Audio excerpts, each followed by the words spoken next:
Praise road હું Stanley Macwan મારી YouTube channel Gujarati Bible સ્ટડીમાં તમારું સ્વાગત છે।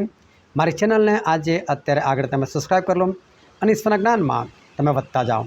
બહુ બધા શાસ્ત્રીઓ હતા, ફરોશીઓ હતા, યાજકો હતા, સદુકીઓ હતા।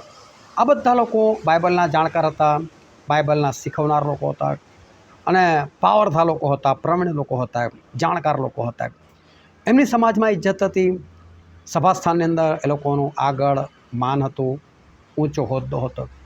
પ્રભુ ઈસુ ખ્રિસ્ત આવ્યા એ તો સુથારના છોકરા તરીકે આવ્યા અને પ્રભુ ઈસુ ખ્રિસ્ત આવીને એ તો ભૂતો કાઢવા લાગ્યા, આ લોકોથી ભૂતો નહોતા નીકળતા। પ્રભુ ઈસુ ખ્રિસ્ત આવીને માદાઓને સાજા કરવા લાગ્યા, આ લોકોથી માદા સાજા નહોતા થતા। અને પ્રભુ ઈસુ જબરદસ્ત ઉપદેશ કર્યો, જાણે અધિકારથી કરતા હોય એવો અધિકાર આ લોકોમાં દેખાતો નહોતો।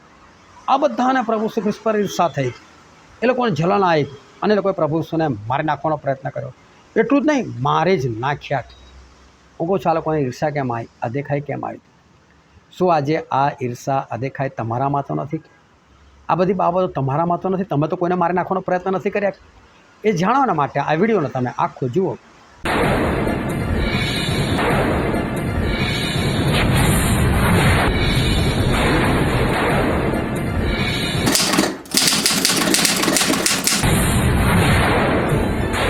હાલેલુયા।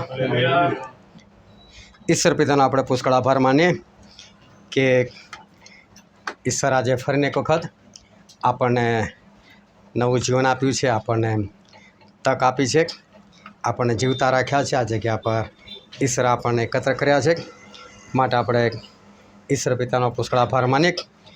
પાછલા વર્ષમાં આ જ સમયે એટલે કે અત્યારે જે સમય ચાલી રહ્યો છે, જુલાઈ મહિનો, એવા જ સમયની અંદર મારે અને અંકુરભાઈએ જોધપુર જવાનું થયું અને જોધપુર એક કપલ હતું। મને ખબર નથી લોકોના લગ્નને કેટલા વર્ષ થઈ ગયા, પણ એ લોકોને બાળકોની સમસ્યા હતી અને જોવા જઈએ તો ત્યાં વિશ્વાસી કોઈ જ નહીં, પતિ બિલકુલ નહીં, પણ પત્ની કંઈક એવી સ્કૂલમાં ભણી હશે અને એના મમ્મીએ કંઈક થોડું ઘણું શિક્ષણ આપેલું એટલે એ પ્રભુને માને ખરા। તો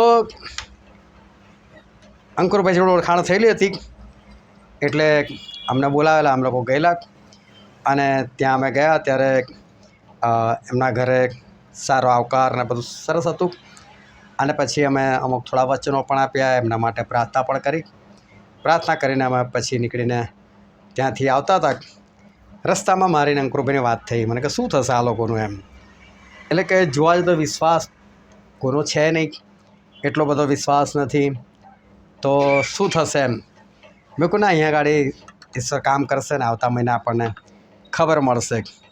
અને એવું જ થયું કે બીજા મહિને બહેનનો પ્રેગ્નન્સીનો રિપોર્ટ પોઝિટિવ આવ્યો અને સમય થયો એટલે એમને બેબી થઈ અને બેબી અત્યારે લગભગ 4 મહિનાની છે।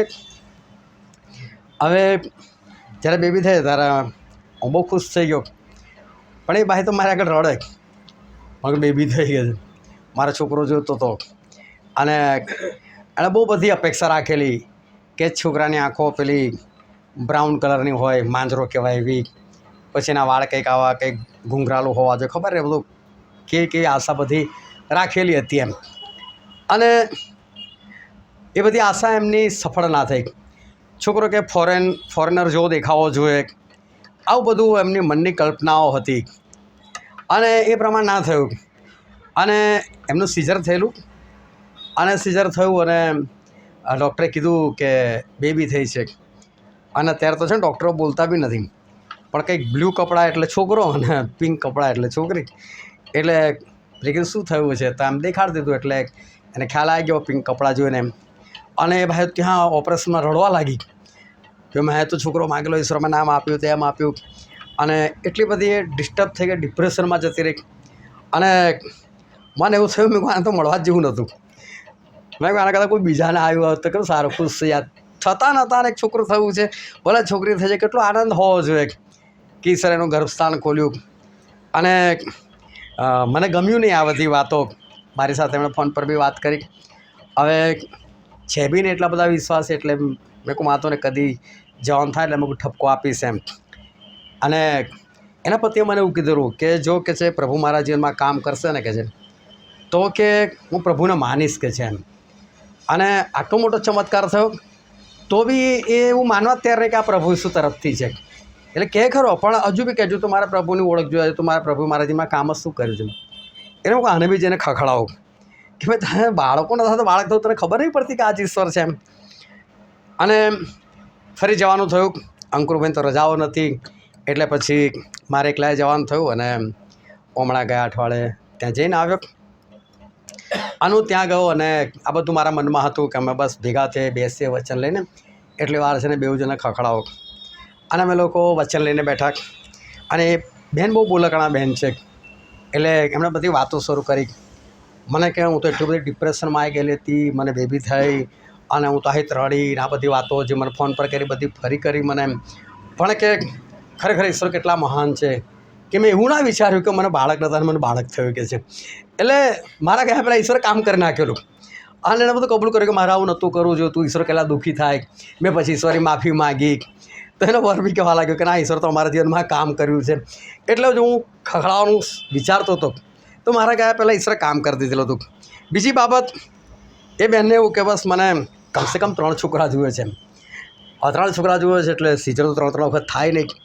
એટલે આ પાછું બીજું સિઝર હતું. વર્ષો પહેલાં જ્યારે લગ્ન થયું છે ત્યારે કદાચ એમ મિસ ડિલિવરી થઈ ગયેલી, ત્યારે સિઝરથી કંઈક મિસ ડિલિવરી થયેલી. એટલે બહુ પ્રોબ્લેમવાળું હતું. એટલે આ બીજું સિઝર થઈ ગયું. અને હવે એને તો ડૉક્ટરને કશું પૂછ્યું નહીં. ડૉક્ટર ના પાડે કે હવે તમને ડિલિવરી ના હોવી જોઈએ. એમણે ફરી મને બોલાવવાનું કારણ એક જ હતું કે હજુ ફરી વખત મને પ્રેગ્નન્સી રહે.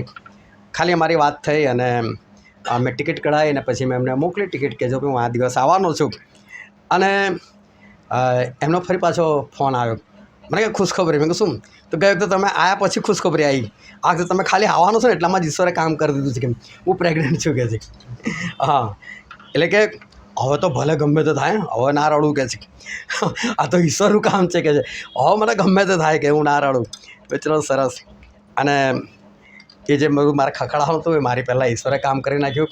એટલે ઈશ્વરનો ખરેખર પુષ્કળ આભાર. એના પછી અમે બીજા ઘણા બધા વચનો અને સાક્ષીઓ સંબંધી અમે વાતચીત કરી શક્યા. પરંતુ એ લોકોની પાસે સંગત નથી. સંગત જવું હોય તો લગભગ કંઈક એક ટાઈમમાં જવાના એ લોકોને 1200-1300 રૂપિયા ખર્ચો થાય છે. એટલે સંગત જવું એ લોકોના માટે બહુ મુશ્કેલ છે. એમનો હાર્ડવેરનો ધંધો છે. ગઈ વખતે ગયા ત્યારે ચાલતો નહોતો, પરંતુ હમણે એમ કબૂલ કર્યું કે હા અમારો ધંધો પણ બહુ સારો ચાલે છે. અને આપણા ઈશ્વર એ જે લોકો ઈશ્વરને માનતા નથી, સમજતા નથી, એ લોકોના જીવનમાં ઈશ્વર તરત કામ કરીને દેખાડી આપે છે કે ભાઈ હું છું એમ. હા, કારણ કે એ લોકોને ખબર નથી. અને જે જાણે છે ઈશ્વરને તો એને ઈશ્વર વધારે એને હથોડા મારીને વધારે એને મજબૂત કરે છે. કારણ કે આ બધા આશીર્વાદો માટે ઈશ્વર નથી આવ્યા, પરંતુ ઈશ્વર આવ્યા છે તો એના માટે આવ્યા છે કે ઈશ્વર આપણને પવિત્ર બનાવે, એમનો આત્મા આપે અને આપણને એમના જેવા બનાવે અને ઈશ્વરના રાજ્યમાં આપણને લઈ જાય. પરંતુ ઘણા બધા એવા લોકો છે કે જે લોકો એવું શીખવાડે છે કે ઈશ્વરની જ મરજી હોય, આપણી કોઈ મરજી ના હોય. એટલે આપણે આપણી મરજીથી ઈશ્વરને માગવાનું, ઈશ્વર મને આપો, મને પેલું આપો. અને ઈશ્વર આપણી મરજી પ્રમાણે ના કેમ આપે. અને આવું એક શિક્ષણ આ બહેનના અંદર હતું. એના માટે આ પ્રોબ્લેમ થયેલો, પણ ઈશ્વરે જ એમને શીખવાડી દીધું અને હવે બિલકુલ સ્વસ્થ છે. માટે ઈશ્વર પિતાનો ખરેખર આભાર. ઈશ્વર આપણા જીવનમાં અદ્ભુત રીતે કામ કરે છે. એ ચમત્કારિક ઈશ્વર છે. પરંતુ ચમત્કારો કરતાં વધારે મહત્ત્વનું એ છે કે છે જ છે. એ ચમત્કાર કરે તો પણ છે, નથી કરતા તો પણ ઈશ્વર છે. એટલે આપણે ઈશ્વરની પાછળ હંમેશા આપણે ચાલનાર બને. કારણ કે ઈશ્વર આપણા માટે એ માણસ બનેલા અને માણસ બનીને આ પૃથ્વી પર આવેલા. પરંતુ જ્યારે પ્રભુ ઈસુ ખ્રિસ્ત માણસ બનીને આ પૃથ્વી પર આવેલા તો એમની આગળ 400 વર્ષનો ગાળો એવો વીતી ગયેલો હતો કે જેમાં ઈશ્વરે કોઈની સાથે વાત નથી કરી. અને એ સમય એવું થયેલું કે શાસ્ત્રીઓ, ફરોશીઓ, સદુકીઓ આ બધા ચર્ચના આગેવાનો બનીને બેઠેલા હતા. ચર્ચના આગેવાનો બનીને બેઠેલા હતા અને એ લોકો બાઇબલના પાછા જાણકાર હતા. ચર્ચના આગેવાન અને લોકોને શીખવાડનાર એવા એ લોકો હતા. અને એવામાં પ્રભુ ઈસુ આવ્યા. હવે પ્રભુ ઈસુ જોવા જઈએ તો દાઉદના કુળના, એટલે દાઉદ તો રાજા હતા.